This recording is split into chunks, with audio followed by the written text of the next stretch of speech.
Our story begins in 1855 aboard the sailing ship Taymouth Castle, bound for South Australia. William and Jane Judd and their son Thomas of 10 years are making their passage to start a new life in the fledgling colony.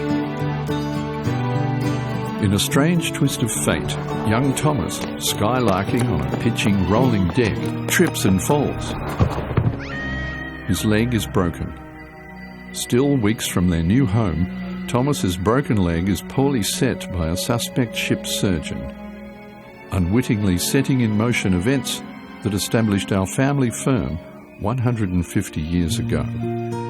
With no one in Adelaide able to provide corrective shoes, young Thomas, guided by his bootmaker uncle, learns the trade and makes his own boots. A perfect fit, and the family firm is born in their home at Woodford, Adelaide, and soon flourishes.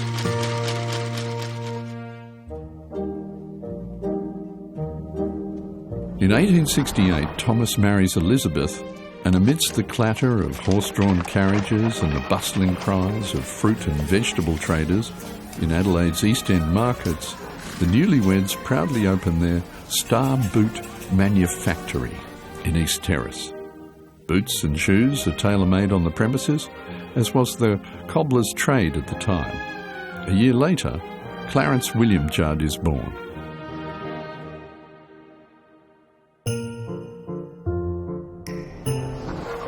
With Star Boots booming, they not only need to advertise for more staff, but also move to larger premises at 268 Rundle Street. Clarence, now 17, joins the family firm to help meet their growing sales of boots to the workers of the East End produce markets. We like to think of him as the original tap dog of that era.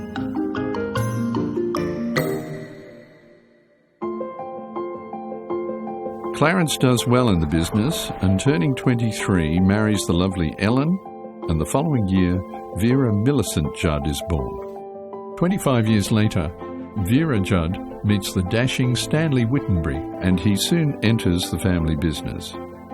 He brings that entrepreneurial flair a growing business needs.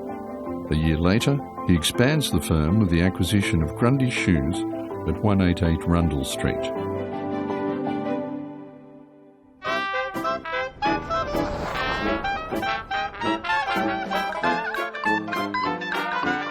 The Roaring Twenties taste for high fashion drives the establishment of another retail store, Judd's Shoes, on the corner of Rundle Street and Regent Arcade, which becomes Adelaide's first and foremost ladies' fashion shoe boutique, stocking the latest ready-to-wear styles from around the world.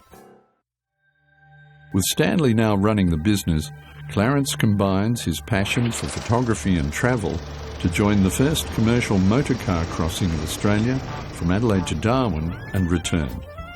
The resulting film is a priceless record of that motor tour.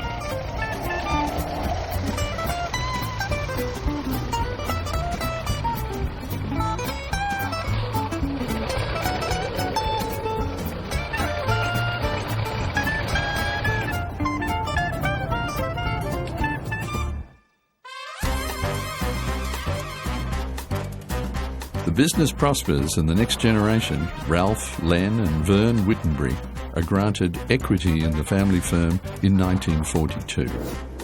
They soon open new Judd's shoe shops at Glenelg and De Costa Arcade and Dainty Walk in Rundle Street. A highlight of these years still occurs today, the annual staff dinner. In 1962, the family acquires the A.W. Barlow shoe store at 67 Rundle Street. The story goes that on hearing from Jack Humphreys about the impending sale of Barlow's, Vern sprints from Grundy's up Rundle Street to number 67 and says, "I'll buy it." What a great decision that proved to be.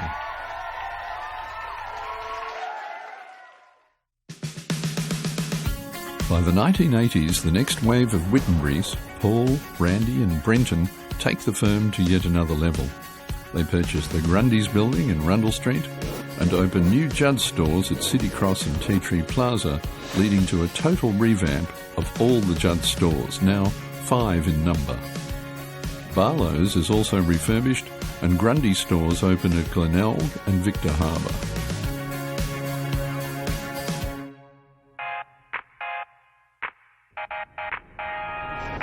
Gavin, Damien and Sarah have shifted the focus to the 2 famous flagship brands, Grundy's and Barlow's.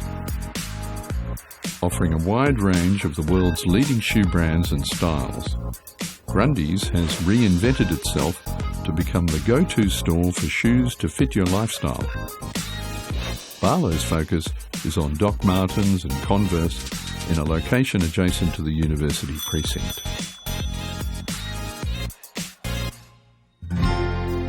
There is much to celebrate of the remarkable 150-year story of South Australia's oldest continuous Rundle Street trader.